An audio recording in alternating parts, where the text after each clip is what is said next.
I used to believe my life was as close to perfect as it could get. My name is Lena Carter. I'm 33, and I live in a charming 2-story house with my husband Daniel and our 10-year-old daughter Sophie. Mornings in our home always started the same way.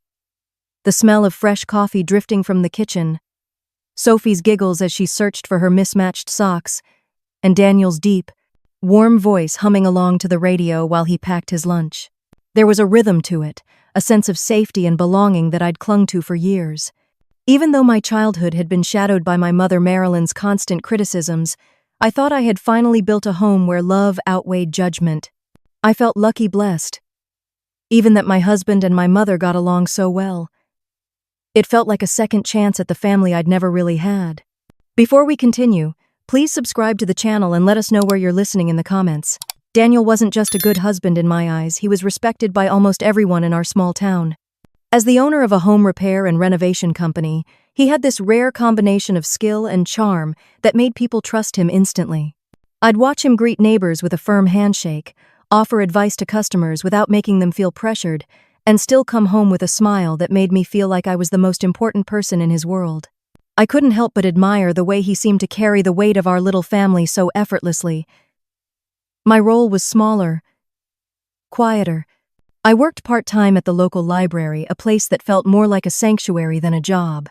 Between shelving books, helping kids find their favorite stories, and chatting with regulars, I found a kind of peace there that I'd never known as a child.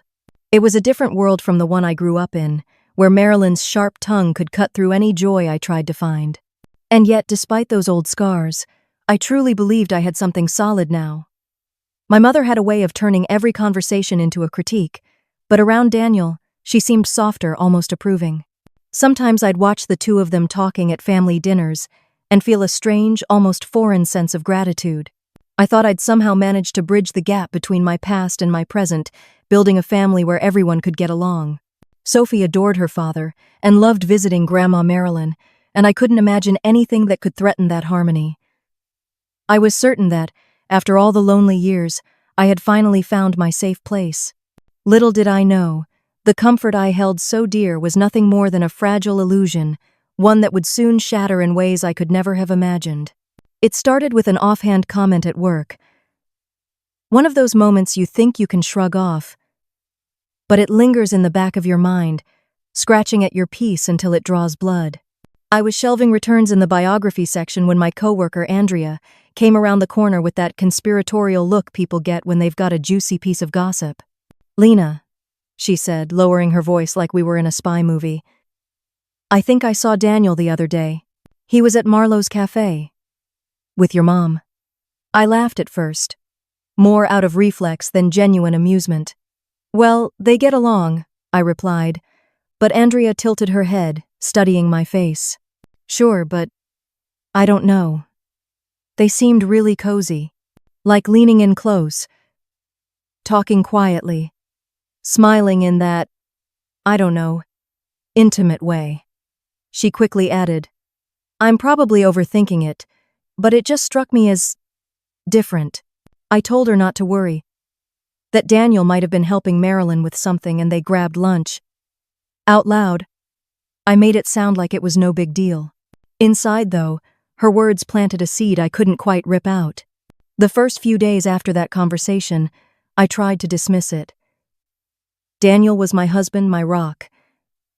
And Marilyn, despite her constant critiques, was still my mother. They'd been friendly for years, why would I question that now?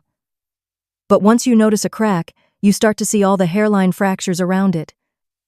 Daniel began guarding his phone like it was a state secret. It used to sit face up on the kitchen counter, buzzing with work calls he'd take on speaker. Now it was always in his pocket, screen turned away from me, and he'd leave the room to answer messages. Sometimes, in the middle of dinner, his phone would buzz, and he'd get that tight, unreadable expression before excusing himself to check on a supplier. He also started working later, much later. Before, his late nights meant being home by 7 or 8, dusty from the job site, smelling faintly of sawdust and engine oil. Now, he'd stroll in at nearly 10, his clothes clean, hair neatly in place, claiming he'd been meeting clients or sorting out paperwork. I wanted to believe him, so I did at least. I told myself I did. But in truth, a part of me had started counting the lies. It wasn't just Daniel. Marilyn, too, began acting differently. Our phone calls, which used to revolve around Sophie's school updates or her garden projects, now seemed laser-focused on Daniel. "How's Daniel handling the busy season?" she'd ask before even saying hello. "Has he mentioned that new renovation project?" Sometimes she'd bring up specific details about his jobs, like permits or supply orders that I hadn't told her. When I'd ask how she knew, she'd just say, "Oh, small towns talk," with that dismissive wave in her voice. I told myself she was just curious, maybe too invested in my marriage because she'd never had one that lasted. But there was a sharpness to her interest, like she was probing for something. I started replaying Andrea's comment in my head during quiet moments at the library. I imagined Marilyn leaning forward over her coffee, laughing in that deliberate way she does when she's trying to charm someone. I pictured Daniel leaning in too, his voice low and confidential. Maybe they were talking about me. Maybe they weren't. The uncertainty was worse than any answer I could have gotten. One evening, Sophie and I were curled up on the couch watching a movie when Daniel came home. It was after 9, and I'd already set his dinner plate in the oven to keep it warm. He kissed my forehead, murmured something about traffic on the bypass, and went upstairs to shower. I watched him walk away, feeling a strange hollowness in my chest. A year ago, I would have met him at the door, happy he was home. Now, I found myself scanning him for clues. Was there a trace of perfume that wasn't mine? Was that faint sheen of cologne new? I told myself I was being paranoid. After all, Daniel and Marilyn had never given me a reason to doubt them, not really. But the small, strange changes kept piling up. Daniel had changed the passcode on his phone without telling me, something he'd never done before. When I asked, he said his company had new privacy policies for client information. Marilyn started making odd remarks too. Once she called and said, "You're lucky to have a husband who works so hard for you, Lena. Men like him don't come around twice." It was the way she said it, warm but almost possessive, that made me pause. At night, lying beside Daniel, I'd stare at the ceiling and try to remember when I stopped feeling safe in my own life. There had been no big fight, no dramatic shift. Just small, quiet adjustments that made me feel like I was on the outside of my own marriage, looking in through a window. I told myself I was imagining things, that stress and my mother's meddling were warping my perspective. But deep down, I knew. You don't start hiding your phone, coming home late, and whispering with your wife's mother unless there's something you don't want your wife to know. Still, I clung to the belief that everything was fine. I convinced myself that the late nights were just business, that the lunches with Marilyn were innocent. I told myself that even if things felt off, I was overreacting, because if I admitted that something was truly wrong, then I'd have to face the possibility that my perfect little family was an illusion. And I wasn't ready for that. Not yet. I wanted so badly to believe in the life I'd built, in the man I'd married, in the fragile peace I'd finally found after years of feeling small under my mother's gaze. So I pushed the doubts aside, smiled through the unease, and told myself that sometimes people just change their routines, that a husband and a mother-in-law having lunch together didn't mean anything. But the truth? The truth was already there, waiting. And whether I wanted to see it or not, it was only a matter of time before it came crashing into the light. It was one of those crisp autumn afternoons where the air smells faintly of wood smoke and fallen leaves, the kind that usually makes me want to linger outside. Sophie had just gotten out of school early for a teacher planning day, and we were both hungry for grilled cheese sandwiches and maybe a stop at the park. But as we passed the turnoff to my mother's street, Sophie piped up from the back seat. "Can we visit Grandma Marilyn? We haven't seen her in a while." It was an innocent enough request, and my first instinct was to call ahead. Marilyn liked things on her terms, and dropping by unannounced was usually met with a tight smile. Still, my phone had been acting up, and a part of me thought, why not? A spontaneous visit might be nice. The closer we got, the more I noticed the sharp, quick ache in my stomach, a reaction I told myself was just from skipping lunch.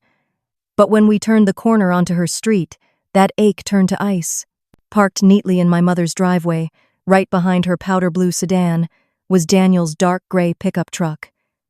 My grip on the steering wheel tightened, my brain immediately flipping through excuses.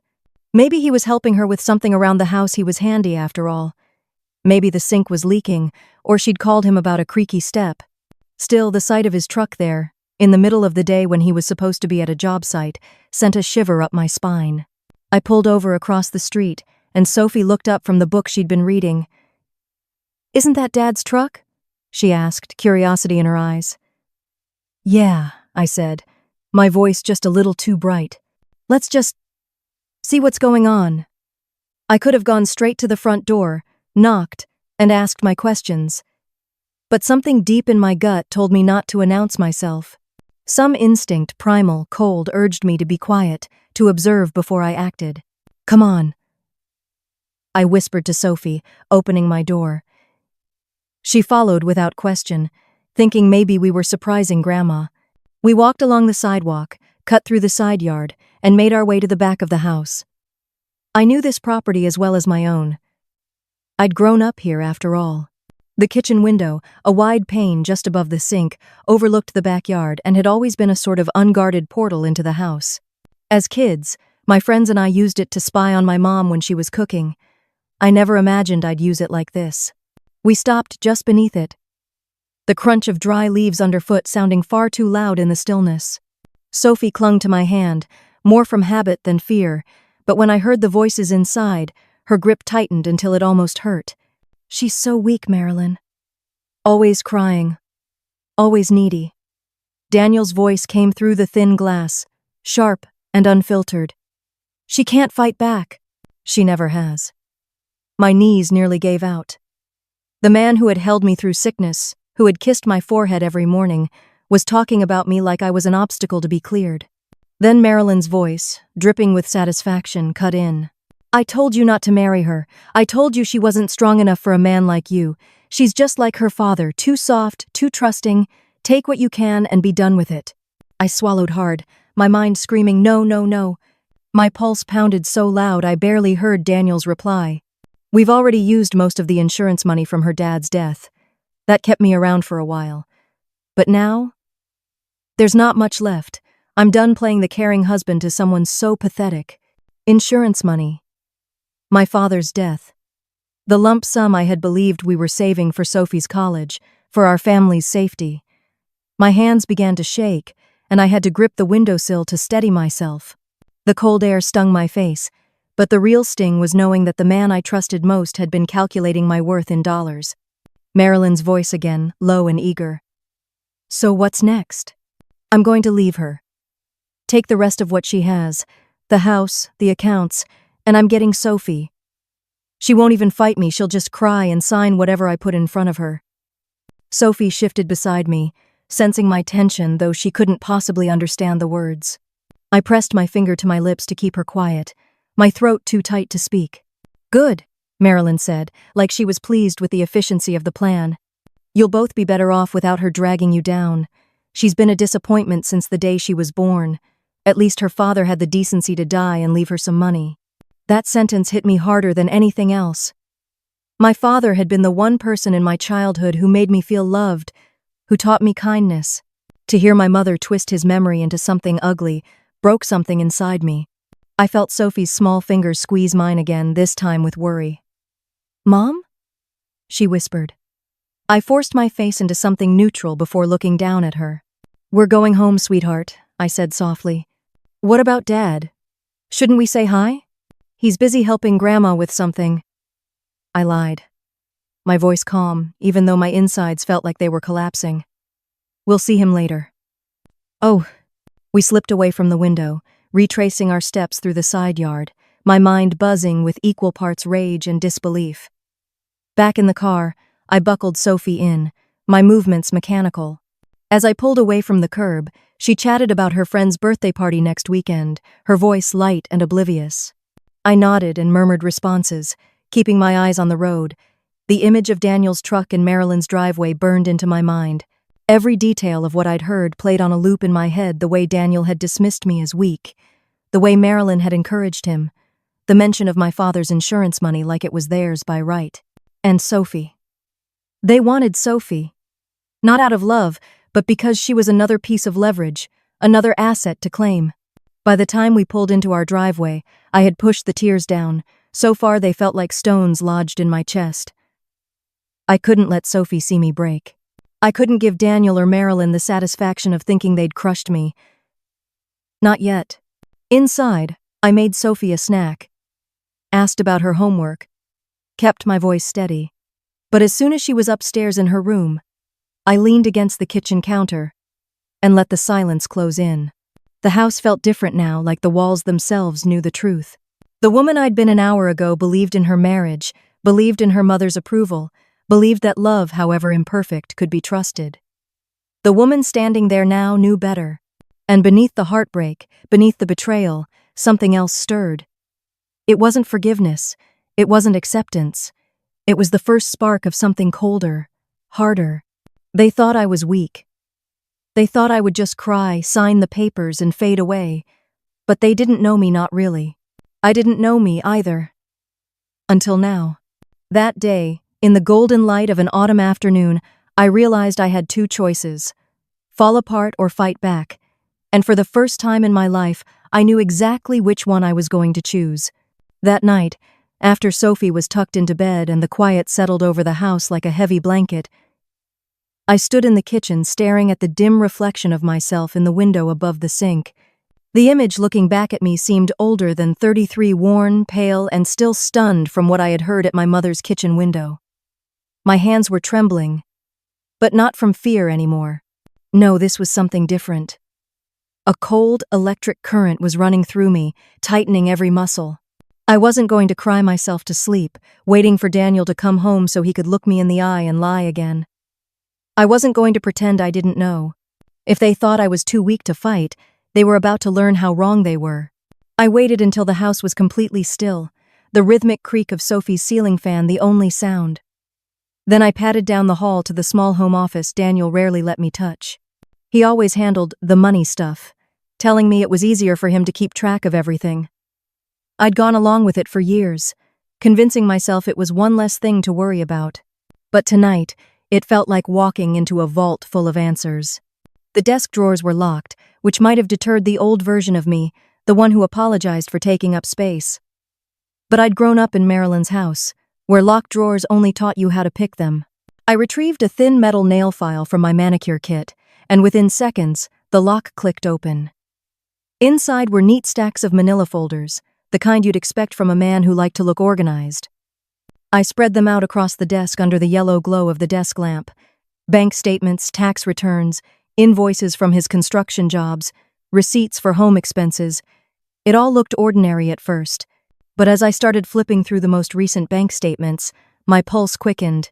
There were large withdrawals in cash, $3,000 here, $5,000 there, occurring every few weeks for the past 6 months. I tried to remember if Daniel had mentioned anything big we'd paid for lately. Nothing came to mind. Then I saw it. A joint account under both Daniel Carter and Marilyn Price. My heart stopped. I checked the date the account had been opened. Just over 3 months ago. The balance was almost $48,000, and every transfer into it had come directly from our savings account, my savings account money I'd always believed was sitting untouched for Sophie's future. I scrolled further back in the online statements, my fingers cold on the mouse. There were entries marked home renovations for $20,000, yet I could point to every corner of this house and not see a single improvement. There were charges for equipment purchase from a supplier Daniel never mentioned, and then smaller charges for hotels in towns where Daniel claimed he was working late. I didn't need a private investigator to tell me what I was already seeing. Daniel had been stealing from me systematically, using my mother as his partner in crime. I sat there for hours, methodically sorting and photographing every piece of paper, every transaction. I created a timeline in a spiral notebook, connecting each withdrawal to either a suspicious purchase or a transfer to the joint account. As I worked, the initial shock began to harden into something sharper. This wasn't just betrayal, it was premeditated theft. They hadn't stumbled into this plan. They'd built it together, piece by piece, while sitting across the table from me at Sunday dinners and smiling like family. By the time the clock on the wall read 3 a.m., I'd filled 2 entire folders with printed statements and receipts, each labeled with sticky notes. Unauthorized transfers. Suspicious expenses. Joint account with Marilyn. The evidence was clear, damning, and mine. But simply having proof wasn't enough. I leaned back in the chair, staring at the growing pile of documents. In the past, I might have confronted Daniel right then and there, thrown the evidence at him and demanded the truth. But that's what they expected me to do, react, cry, collapse. And if I did that, they'd twist it to fit their story. Daniel would say I was overreacting, unstable. Marilyn would tell me I'd misunderstood. They'd find a way to make me look crazy, to strip me of what little power I had left. If I wanted to win this war, I had to play it differently. I had to be quiet, calculated, and patient. I had to let them keep believing I was the Lena they thought they knew, the one who would never see this coming. The plan began to take shape as I sat there in the dim light. First, I'd secure every scrap of evidence. Second, I'd learn exactly what my legal options were. I'd never been through a divorce, never dealt with financial crimes, but I could learn. Third, I'd figure out how to hit them where it hurt most, not just financially, but in a way they couldn't see coming. By the time the first gray light of dawn crept in through the blinds, I had a list of steps written in that same spiral notebook. At the top of the page, in big block letters, I'd scrawled, "They think I'm weak. Prove them wrong." I slipped the folders into my tote bag and locked the desk again, leaving everything else exactly as I'd found it. Then I went into the bathroom and splashed cold water on my face, erasing any trace of the sleepless night from my reflection. When Sophie padded into the kitchen a half-hour later, rubbing her eyes and asking for cereal, I greeted her with the same calm tone as always. But inside, I was no longer the same woman who had walked into that office the night before. That Lena had been blindsided, betrayed, and heartbroken. The one standing in the kitchen now was something entirely different. Steady, focused, and dangerous to anyone who tried to take what was hers. As Daniel breezed into the kitchen later that morning, fresh from his shower and smelling faintly of aftershave, he leaned in to kiss my cheek. "Morning, babe," he said easily, as though nothing in our world had shifted. I smiled back, my expression just the right shade of warm. "Morning. Coffee's ready." My voice didn't betray a single thought, but as I handed him his mug, I took a mental snapshot of the moment. He had no idea the game had already started. When he left for work, I watched from the window until his truck disappeared around the corner. Then I took out my notebook again, reviewing the list. I needed legal advice, a safe place to store the documents, and a way to start tracking his movements without raising suspicion. I also needed to keep Marilyn close enough that she wouldn't suspect I knew anything, at least not yet. The rage was still there, burning hot under my ribs, but it was no longer the kind that made me want to scream. It was cleaner now, more controlled. This wasn't about throwing a scene in the middle of my mother's kitchen or confronting Daniel in a parking lot. This was about dismantling their plan piece by piece until they had nothing left to stand on. I knew the coming weeks would require me to play a role, to smile when I wanted to spit venom, to laugh at their jokes, to pretend I didn't see the knife they'd already buried in my back. But I could do it.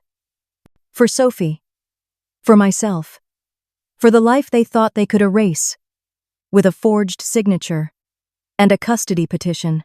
They had spent months plotting how to strip me of everything I had. Now, I was going to spend every waking moment making sure they regretted it. And when the time came, when I finally laid out the truth in front of them with no way for them to escape it, I wanted to see their faces in that exact moment when they realized the woman they'd underestimated had been the one pulling the strings all along. That thought alone was enough to carry me through the rest of the morning. I poured myself a fresh cup of coffee, sat at the kitchen table, and started drafting the first version of what would become my blueprint for revenge. It was no longer just about protecting myself. It was about showing them, once and for all, that they hadn't broken me, they'd made me stronger. And when I was done, they'd wish they'd never underestimated Lena Carter. The first step in my plan was simple. I needed proof, real, undeniable proof that even the smoothest lies couldn't cover. Words alone wouldn't be enough. Daniel was too practiced at twisting conversations into something they weren't, and Marilyn had been manipulating reality for as long as I could remember. If I confronted them with nothing but my own testimony, they'd turn it against me, make me look like the unstable, overly emotional woman they'd been painting me as for years. So I did what they'd never expect. I went shopping. It wasn't the kind of shopping that comes in glossy bags with ribbon handles. This trip was purely tactical. At a small electronics store, 3 towns over far enough that no one I knew would recognize me, I bought a sleek digital voice recorder, small enough to slip into a pocket or purse without notice. Next to it in the display case was a miniature wireless camera disguised as a decorative cube, the kind people put on a desk or bookshelf. I bought that too, along with extra memory cards. The clerk barely looked at me as he rang it up, mumbling something about students using them for lectures. If only he knew the lecture I was about to give. When I got home, I hid the devices in a shoebox at the back of my closet, beneath old sweaters I hadn't worn in years. Every move I made now had to be invisible. Daniel was already suspicious by nature, and Marilyn... Well, Marilyn could smell guilt the way a wolf smells blood, but I wasn't guilty. I was hunting. My first test run came that weekend. I called Marilyn on a Thursday afternoon, using the voice I knew she expected. Soft, a little hesitant, eager to please. I was thinking, I said, maybe you could come over for dinner on Saturday. We haven't had just the 3 of us together in a while. I could practically hear her smile over the phone. That sounds lovely, Lena. I'll bring a nice bottle of wine. No. Saturday came, and I spent the afternoon cooking one of Daniel's favorites, roast chicken with rosemary potatoes, because I wanted him relaxed, happy, maybe even a little smug. In the living room, the wireless camera sat on the mantel disguised as a small ceramic ornament. Before Marilyn arrived, I slipped the recorder into the pocket of my cardigan and clicked it on. Dinner began pleasantly enough. They traded inside jokes about people I didn't know, shared sidelong glances I pretended not to see. Then, between bites of chicken, Marilyn turned to Daniel. So, is everything still on track? She asked casually, swirling her wine. Daniel nodded, but his eyes flickered toward me. Yeah, but we have to be careful. Timing is everything. I feigned interest in refilling the bread basket, heart pounding, and kept my head down so they wouldn't see the spark in my eyes. I just hope, Marilyn continued, lowering her voice slightly. We don't have to wait too long. You know how impatient I get. Daniel smirked. Soon. I promise. It wasn't a full confession, but it was enough to prove collusion. Later that night, after they'd left and Daniel was upstairs brushing his teeth, I replayed the recording on low volume, savoring every syllable. I copied the file to a secure folder on a flash drive and labeled it with the date. It was my first piece of ammunition. But I needed more than vague suggestions. I needed something visual. Something no one could dispute. That opportunity came quicker than I expected. The following Wednesday, Daniel claimed he'd be working late at the Miller renovation job, a name I'd never heard before. I waited until Sophie was asleep, then grabbed my camera and my car keys. I followed his truck through 2 neighborhoods, staying far enough back that my headlights wouldn't draw attention. Eventually, he pulled into the gravel lot of a roadside motel, the kind with flickering neon signs and parking spots directly outside each door. I parked across the street in the shadow of an abandoned gas station. A few minutes later, Marilyn's familiar blue sedan rolled in and stopped beside his truck. My stomach twisted, but I kept my hands steady as I raised the camera Mark Ellis, the investigator I'd later hire, would have approved of. I snapped photo after photo, Daniel stepping out of his truck, smiling at her like she was the only person in the world. Marilyn leaning in, her hand brushing his arm. The 2 of them disappearing together into room 6 without a backward glance. The timestamp in the corner of each image would tell the story for me, 8:42 p.m., a Wednesday night when Daniel was supposedly knee-deep in drywall. I stayed there for over an hour, watching shadows move behind the drawn curtains, my pulse a strange mix of fury and grim satisfaction. When they finally emerged, their body language was damning, Marilyn's hair slightly mussed, Daniel's shirt untucked. They laughed as they walked to their cars, the ease between them a knife in my ribs. I took 3 more shots as they kissed goodbye, lingering just a second too long for it to be mistaken as familial affection. Back home, I uploaded the images into the same secure folder as the audio file. The collection was growing. Still, Photographs and recordings would only take me so far without a legal backbone to wield them. I needed a lawyer, someone who could help me turn my pile of evidence into a weapon. But not just any lawyer. In a small town like ours, gossip traveled faster than light, and if word got back to Daniel or Marilyn before I was ready, everything would collapse. So I drove 40 miles to the next county and walked into the office of Cynthia Blake, a divorce attorney with a reputation for precision and a courtroom presence that could slice through steel.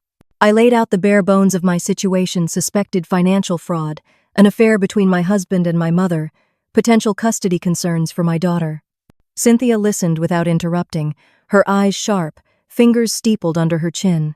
When I finished, she said, "If you can prove both the financial misconduct and the affair, we can build a case so strong he won't know what hit him. But we have to move carefully. The element of surprise is your greatest advantage right now." I nodded. "I'm already collecting evidence." "Good," she said. "Keep collecting. Get me everything: bank statements, transfers, recordings, photos, and Lena, tell no one you've spoken to me." "Oh." From there, I asked Cynthia for a referral to a private investigator. She didn't hesitate. Mark Ellis, former police detective. Discreet, efficient, and relentless. If your husband sneezes in the wrong direction, Mark will know. I met Mark the next day in a nondescript diner off the highway. He was in his 50s, with a weathered face that looked like it had seen every kind of human deceit. I slid the flash drive across the table. "This is what I have so far." "Oh." He plugged it into his laptop, watching the images and audio files with a raised brow. "This is a hell of a start," he said. "If they're this careless already, it won't take long to nail them down." We agreed on terms: he'd document their meetings, track financial transactions I couldn't access, and dig into Daniel's business records. In return, I'd keep playing the part of the unsuspecting wife, feeding them just enough rope to hang themselves. Over the next 2 weeks, the three of us, Cynthia, Mark, and me, became a silent machine. Mark trailed Daniel's truck on multiple late nights, capturing him and Marilyn entering restaurants, checking into the motel, even shopping together at a furniture store. Cynthia helped me quietly subpoena bank records and cross-reference them with the transfers I'd already found. Every new piece of evidence felt like another brick in the wall I was building, one that would trap them both with no way out. At home, I kept my mask firmly in place. I laughed at Daniel's small talk, nodded along when Marilyn bragged about her busy social calendar, and never once let on that I knew exactly how they were spending their time. At night, when Sophie was asleep, I'd review Mark's latest photos or listen to Marilyn's voice on my recorder, talking about when this will all be over. They thought they were moving toward the finish line. What they didn't know was that I'd already mapped the endgame, and every step they took was leading them straight into it. By the time I had a thick folder of recordings, photos, and financial records, the evidence was so damning that even the most expensive lawyer in the state couldn't have saved Daniel or Marilyn. But I knew better than to move too soon. Timing was everything. I wanted them to think they were still in control, still outsmarting me. So I decided to bait the trap with something they wouldn't be able to resist: money. One evening after dinner, when Sophie had gone upstairs to work on her homework, I sat across from Daniel at the kitchen table sipping tea. I let my shoulders slump just enough to look tired, vulnerable. "I got a call today," I began, like I wasn't sure if I should even mention it. His eyes flicked up from his phone. "From who?" "The insurance company, about Dad's policy." I kept my tone soft, almost uncertain. "They said they'd been reviewing some old records and realized there's still a payout left. Something about interest from a delayed investment. Around $60,000. I could almost hear the gears turning in his head. His eyes widened for a fraction of a second before he quickly masked it with a smile that was just a little too forced. "Really, that's great news, Lena." I nodded like I was still processing it. "Yeah, they said it could take a few weeks to finalize, but it's ours once the paperwork goes through." "Did they say exactly when?" he asked, a little too quickly. "They weren't sure. Just that they'd be in touch soon." I let the pause hang between us, giving him time to imagine all the ways he could get his hands on that money. Later that night, while Daniel was in the shower, I overheard him on the phone in the hallway, speaking in a low voice. I didn't need to hear the whole conversation to know who it was. We might have to wait, he was saying. Another 60 grand. Yeah, I know. It'll be worth it. Perfect. The next morning, I called Mark Ellis, my investigator, and told him the lie had landed exactly where we wanted it. Good, he said. That buys us time. They'll hold off making any moves until they think the money's within reach. Time was what I needed most. I still had gaps to fill, documents to get signed, timelines to tighten. Over the next few weeks, I quietly fortified every angle of my case. Mark kept following Daniel and Marilyn, capturing more late-night meetings, more motel visits, more evidence of their affair. Cynthia Blake, my attorney, helped me subpoena records from the bank that showed Daniel forging my signature on multiple refinancing documents. Each forged signature was like a nail in the coffin he was building for himself. I also went deeper into the financials than I had before. With Cynthia's guidance, I traced not only the transfers into Daniel and Marilyn's joint account, but also where that money went next. Cash withdrawals that lined up perfectly with the days Mark caught them, shopping for things together. A diamond bracelet Marilyn wore at Sunday dinner, a brand new set of golf clubs that showed up in Daniel's truck bed. It was as if they were daring me to notice. At the same time, I built a paper trail to show just how calculated their scheme had been. Every withdrawal, every suspicious purchase, every joint account statement was copied, dated, and organized. I even kept a separate folder for Marilyn's involvement bank records, showing her name alongside Daniel's, receipts in her handwriting, and recordings of her speaking about when this will all be over, in reference to my marriage. The $60,000 bait had them hooked so firmly that they started to get sloppy. Daniel began coming home in an almost cheerful mood, asking casual questions like, "So, when do you think we'll hear from the insurance people?" Or, "Do you think you'll need to sign anything?" I pretended not to notice the way he tried to lead the conversation toward whether I'd let him handle the paperwork. Marilyn, for her part, played it more subtly. She called more often, but always under the guise of just checking in. In between comments about Sophie's school and my work schedule, she'd slip in questions like, "Has the insurance money come through yet?" Or, "You must be so relieved to have that cushion coming." Her voice was light, almost casual, but I knew exactly what she was doing, keeping tabs without tipping her hand. Each conversation went into my growing archive. I recorded every phone call, saved every voicemail, and made detailed notes about dates and times. If Marilyn asked about the insurance money, I'd make a note. The 12th of October, 3:45 p.m. Marilyn inquired about payout status. It was tedious, but it built a story that no one could refute. While they circled like vultures waiting for a windfall that didn't exist, I was sealing every exit they might try to take. Cynthia helped me prepare motions to freeze all accounts the moment I filed for divorce. We coordinated with the bank's fraud department to officially document the forged signatures, so there would be no question in court. Mark kept compiling photographic evidence, enough to establish not just the affair but the depth of their partnership in the fraud. By the end of the third week, my war chest was complete. Affair evidence. Dozens of time-stamped photos of Daniel and Marilyn at the motel, at restaurants, in her car, and even in his office after hours. Financial fraud. Bank statements showing transfers, withdrawals, and purchases tied directly to both of them. Forgery. Copies of refinancing documents with my signature falsified, verified by handwriting experts Mark had contacted. Collusion. Audio recordings of both of them discussing timelines, getting everything, and not having to wait much longer. Every night I reviewed the files, tightening the order of evidence like a noose. It wasn't enough for me to win. I wanted to make sure they never saw it coming until it was too late. The best part was watching them act as if they still held the upper hand.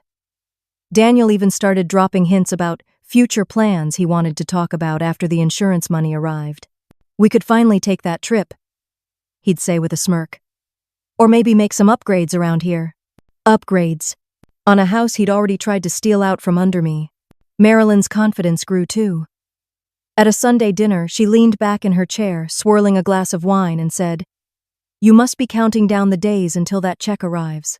$60,000, what a blessing." I smiled, nodded, and offered her more potatoes. Inside, I was imagining the look on her face when she realized the money didn't exist, and that every word she'd spoken in this room had been recorded. I didn't rush the timeline. Every day they waited for the imaginary payout was another day I could gather more evidence, strengthen my legal position, and ensure there wasn't a single crack they could slip through. By the time Cynthia and I sat down for our final pre-filing meeting, my case was so airtight that she leaned back in her chair and said, "Lena, this is one of the most thorough files I've ever seen. You're not just going to win, you're going to bury them." That was exactly the point. The $60,000 lie had bought me the one thing I needed most: time. And with that time, I'd built a fortress. When I finally moved, there'd be no warning, no last-minute escape, just the sound of the trap slamming shut and the two of them realizing they'd been dancing to my tune all along.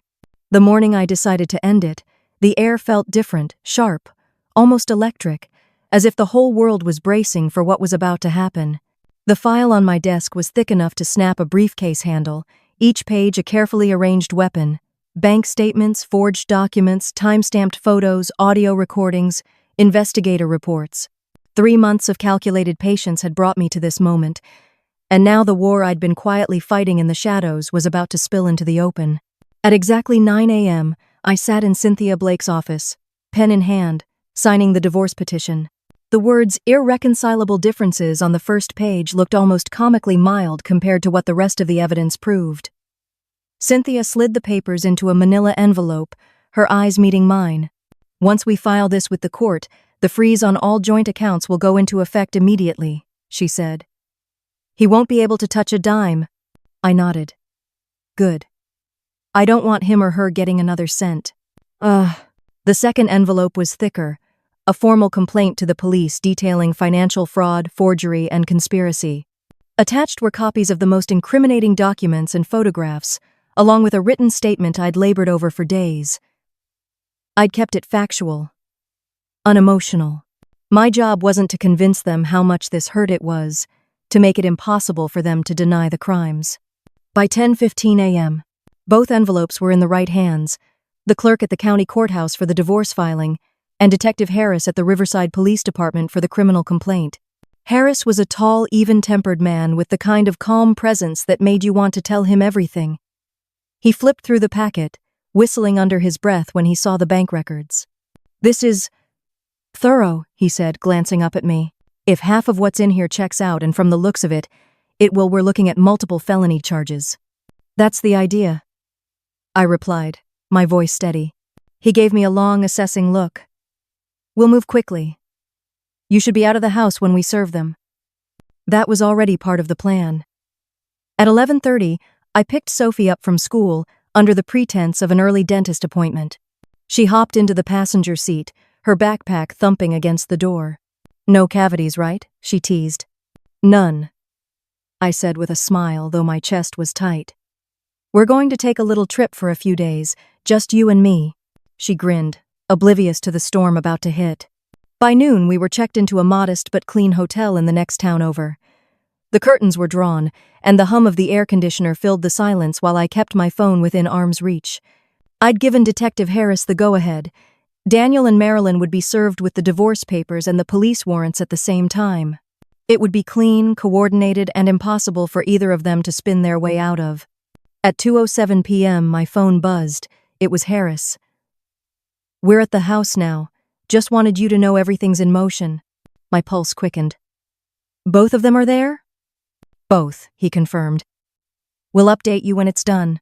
Well, I hung up and tried to imagine the scene. Daniel opening the door, expecting maybe a package delivery, only to find 2 uniformed officers and a plainclothes detective holding a thick stack of papers. Marilyn, probably standing behind him, her smile faltering as she realized the papers weren't invitations, but legal orders freezing their accounts, demanding they appear in court, and notifying them of a criminal investigation. At 2:34 p.m., Harris called again. His tone was all business. "They've been served. Both are in custody for questioning regarding the fraud and forgery charges. No resistance, but they're not happy." I could almost hear the understatement. "Thank you," I said. "They'll be processed and likely released on bail within 24 hours, but with restraining orders in place." They won't be allowed to contact you or Sophie directly. I thanked him again and hung up, staring at the phone for a long moment. It was over, at least the part where I had to play the unsuspecting wife and dutiful daughter. The masks had been ripped away and there was no going back. Sophie was curled up on the bed with her tablet, watching cartoons. I sat beside her, brushing a strand of hair from her face. "Hey," I said softly. "Remember how I told you sometimes grown-ups have to make hard choices to keep their kids safe?" She paused her show and looked up at me with those clear, steady eyes that had always been wiser than her years. "Yeah. That's what I'm doing right now. Some things happened that weren't okay, and we're going to be staying away from certain people for a while. But we're safe, and that's what matters." She nodded, seeming to accept it without needing more details. "As long as we're together." I pulled her into a hug, holding on tighter than usual. "Always." Later that evening, I ordered pizza to the room, and we ate cross-legged on the bed, watching old movies. Outwardly, it could have been any ordinary night. But inside, I felt a profound shift, like I'd been holding my breath for months and could finally exhale. The fear that had sat like a stone in my stomach was gone, replaced by something steadier. Certainty. The next morning, Cynthia called with updates. The account freeze went through without a hitch. They can't touch any of the joint funds, and the bank has flagged the account Daniel opened with your mother. There's already a hold on the remaining balance. I closed my eyes, relief washing over me. And the house? Since we have documented proof of the forged refinancing documents, those transactions are void. The house is legally yours. For a moment, I couldn't speak. That house had been my cage for so long, but it was also Sophie's home, the place I'd fought to protect from two people who had planned to strip it away without a second thought. Now, it was mine in every sense of the word. By the time the sun dipped below the horizon that day, I knew the hardest part was behind me. There would still be hearings, depositions, maybe even a trial. Daniel and Marilyn would try to spin their narratives, casting themselves as victims of my overreaction. But none of that mattered. I had the evidence. I had the law on my side. And most importantly, I had Sophie, safe and far from the reach of two people who had once believed they could destroy me. As I lay in the hotel bed that night, listening to Sophie's steady breathing beside me, I realized that the decision part of this fight hadn't been filing the paperwork or calling the police. The real decision had happened the moment I walked away from my mother's kitchen window weeks ago, when I chose not to crumble. Every step since had been inevitable. They had underestimated me, both of them. They had taken my quiet for weakness, my trust for stupidity. And now, with their accounts frozen, their reputations stained, and a criminal investigation shadowing their every move, they were finally learning the truth. I was never the fragile woman they'd counted on. I was the one holding the match while their carefully built lies went up in flames. And I wasn't done yet. The trial came and went in a blur of depositions, witness statements, and the kind of courtroom tension you only see in movies. The evidence was overwhelming: bank records, forged signatures, timestamps, photos, recordings. There was no room for Daniel's charm or Marilyn's manipulation to twist the truth. When the verdicts came down, I sat in the front row, my hands folded in my lap, feeling the weight of months of work finally lift. Daniel was sentenced to 3 years in prison for fraud and theft. Marilyn received 18 months for her role as an accomplice. Neither looked at me as they were led away in handcuffs, and I didn't need them to. Their silence was enough. With the court's decision, I was granted full custody of Sophie. No visitation rights for Daniel until she was old enough to decide for herself. I also recovered the majority of the money they had siphoned away, along with the house and several assets Daniel had tried to hide under false names. It wasn't just a legal victory, it was a reclamation of everything they had tried to take from me, including my dignity. The months that followed were quiet but full of change. Sophie and I settled back into our home while I made plans for something new. By the time a year had passed, I had sold the house, choosing not to live in a place so saturated with memories of betrayal. Instead, I bought a smaller, sun-filled home in a neighborhood with tree-lined streets and friendly neighbors. It wasn't extravagant, but every room was mine, earned, chosen, and free of shadows. Work became more than just a job. When the head librarian retired, I applied for the position and was offered it without hesitation. Managing the library wasn't just about books, it was about creating a safe, welcoming place for people who needed quiet, comfort, and a reminder that stories can change lives. Inspired by my own journey, I started a weekly support group in one of the library's meeting rooms, designed for women who had endured emotional and financial abuse. We shared resources, told our stories, and learned together how to rebuild after betrayal. Every time a woman left one of those meetings with her head a little higher, I felt a piece of my own healing click into place. One evening, Sophie and I sat on the porch of our new home, the setting sun painting the sky in streaks of gold and rose. She leaned against me and said, "Mom, I'm really proud of you." I turned to look at her, the little girl who had unknowingly been at the center of a storm, now smiling with unshakable trust. "I'm proud of me too," I told her. And I meant it. I wasn't just surviving anymore, I was living on my own terms, with nothing and no one to hide from. The betrayal that once threatened to destroy me had instead become the foundation for the life I'd always deserved. Sophie knew it. I knew it. And that was enough. If there's one thing my story has taught me, it's that silence can be both a prison and a weapon. It's all about how you use it. For years, I stayed quiet because I thought that was love, loyalty, or keeping the peace. In reality, it was fear disguised as virtue. But when the people I trusted most betrayed me, I realized that silence could also give me space to think, plan, and act with precision. I learned that strength doesn't always roar. Sometimes it's the steady, deliberate steps you take toward reclaiming your life. Trust is precious, but it should never be blind. And love should never require you to lose yourself. I discovered that boundaries aren't walls to keep people out, they're gates that protect what matters most. And above all, I learned that self-worth is non-negotiable. Once you decide you're worth fighting for, no one, no matter how close, can take that away from you. I didn't just survive the betrayal, I used it as the foundation to build a stronger, freer life for myself and my daughter. That's the real victory. Not revenge, but transformation. If you like this story, please like this video, subscribe to the channel, and share your impressions of this story in the comments. To listen to the next story, click on the box on the left. Thank you for watching.